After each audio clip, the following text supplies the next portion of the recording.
बस एक काली सेडान उसका पीछा कर रही थी। अगले ही पल कार ने रफ्तार बढ़ाई और उसे पार कर गई। धीरे धीरे उसने अपनी सतर्कता कम कर दी।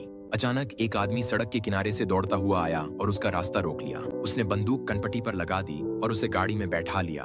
उसे आंखें बंद कर खिड़की की ओर मुंह करने को कहा। 3 मिनट बाद वह आदमी आत्मसंतुष्ट होकर कपड़े ठीक करने लगा। अन्ना ने सोचा परेशानी खत्म हो गई, पर आदमी का उसे छोड़ने का इरादा नहीं था। उसने एक कपड़े की पट्टी से उसकी आंखों पर पट्टी बांध दी और उसके हाथ बांध दिए। 20 मिनट तक उस आदमी की परेशान करने वाली गंदी बातें सहने के बाद आखिरकार कार रुक गई। वह आदमी अन्ना को एक इमारत के अंदर ले गया और लंबी सीढ़ियां चढ़ने के बाद वे उसके घर पहुंचे।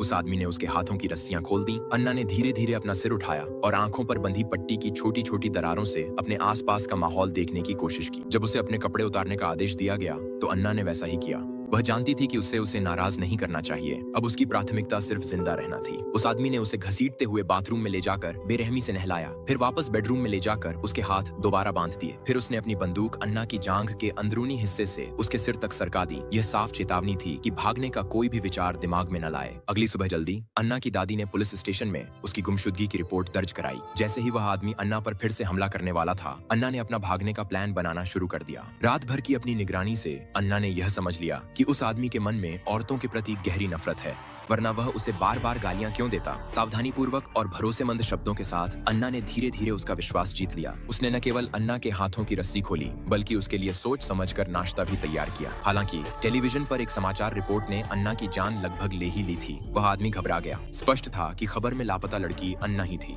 इस खुलासे ने उसे गुस्से से भर दिया, जिससे उसने एक और बेरहमी से हमला किया। इस घटना के बाद अन्ना जान गई कि उसके पास समय बहुत कम है। उसने बाथरूम इस्तेमाल करने की इजाजत मांगी और आदमी ने मंजूरी दे दी। उसने अन्ना को जबरदस्ती टॉयलेट पर बैठा दिया और चेतावनी दी कि कोई चालाकी न करे। जैसे ही वह आदमी बाथरूम से बाहर गया, अन्ना ने पहली बार अपनी आंखों की पट्टी हटाई। वह चुपके से दरवाजे तक गई और उसे अंदर से बंद कर लिया। लेकिन बंद बाथरूम में तो खिड़की तक नहीं थी, जिससे अन्ना पूरी तरह टूट गई। अचानक उसने आईने में अपनी परछाई देखी।